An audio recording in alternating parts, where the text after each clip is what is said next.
dear cabinet secretaries, dear members of the diplomatic corps, dear business leaders. Thank you very much for giving the opportunity to introduce you the summary of an ADB study we conducted last year on inclusive business in the Philippines.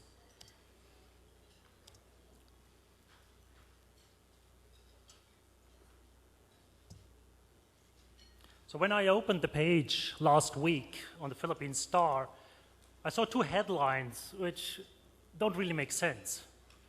On the one hand side is an increase in poverty. On the other side, an increase in economic growth. So what is going wrong? There is high growth in the Philippines, but it is not inclusive. And I will give you some macroeconomic statistics just to underline that. In an ASEAN context, the Philippines has the highest level of poverty.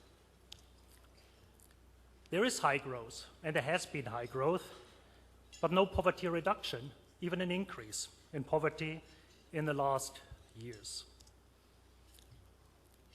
And the inequality in an ASEAN context is high and rising.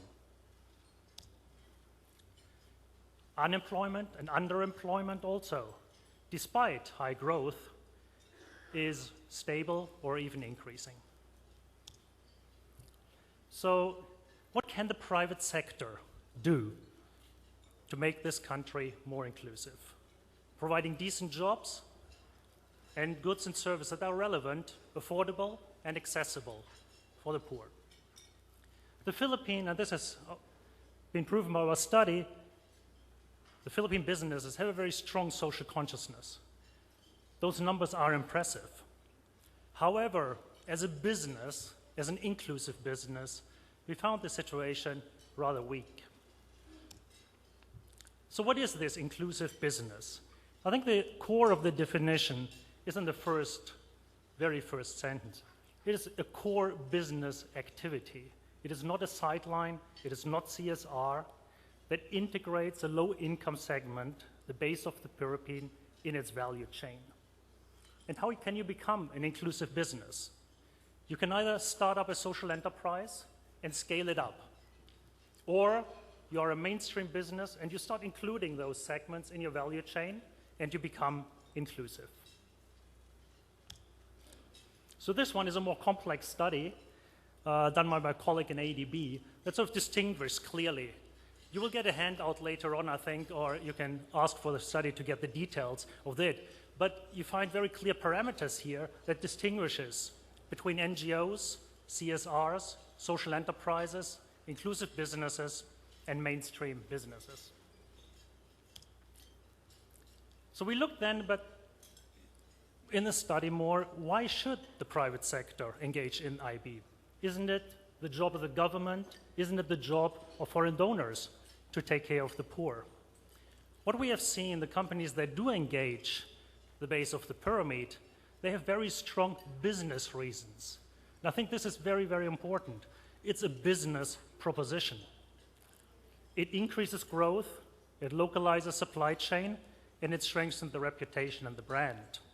And it benefits the company not only in improved reputation, but in its first bottom line in profitability. So we also found obstacles. The poor regulatory environment does not affect only inclusive businesses, but I think all businesses. There's a problem to access capital, and I will look at this a bit more in detail later on. There are no government incentives, and there's a lack of social appreciation on the role of IB in inclusive business. So we find a lot on CSR, but inclusive business, we have not found a lot of documentation, no conferences, and these kind of activities. So we talked a lot about the base of the pyramid, and I think it's very important to note that we are not only talking about the poorest of the poor. In the ADB definition, the family income below 18,000 peso monthly is already defined the base of the pyramid. So in the Philippine context, that means 62% of the population, about 57 million people, are considered base of the pyramid. There is a big base of the pyramid consumer market, amounting to about 50% of Philippine total expenditure, the largest part being food, but there's also all other segments which have a market. So looking again about this definition and what inclusive businesses are looking for. Yes, the number one, it is profitability. It is returns. This distinguishes from charity and philanthropic activities. But also the other promise is you're not starting from zero. You already have a big business and the capacity to reach out to the BOP on a massive scale. So the question there is, how many do we actually reach? How deep is that impact on poverty reduction in terms of income increase, if you're talking about jobs and livelihood, supply chain, the relevance of the product, and the pricing? Also, the relevance of the IB model for the company is a very important factor. And here we're talking about innovation, scalability, replicability, the relevance, and sustainable profitability for the company. So the findings of the study has been threefold. First, as Rapa already mentioned, IB in the Philippines is in a nascent state. There's a very low awareness of inclusive business among the business communities. There's also a very low awareness in the finance community. We only found 3 deals with a total of $5 million in the last 3 years in impact investment. So compare this to investment in mainstream businesses over the last 3 years, it is minuscule. And also among the donor community and the government, this concept is rather new. But also, as Rapa already mentioned, there are good examples out there. In agriculture, food processing, health, urban services, and financial services especially. And we've seen that PBSP has taken up the issue and put it as a core of its program in this year. Secondly, for IB to become more active in this role in making growth in the Philippines more inclusive, a better enabling environment is needed. Clarification of the context, of the concept in a Philippine context, the role of IB for inclusive growth, the target setting, combining government targets with private business targets, and the development of an assessment tool and indicators to make it measurable. Also, a more conducive financial environment. Yes, we do have very high liquidity and all the other factors that I've listed down, but they don't necessarily reach the small and medium enterprises. In equity investment, the Philippines is scoring rather low, and among the finance community, the concept of a social return is quite foreign. So there is more work to be done on the financial environment. So what we recommended to ADB to promote IB in the Philippines is to invest.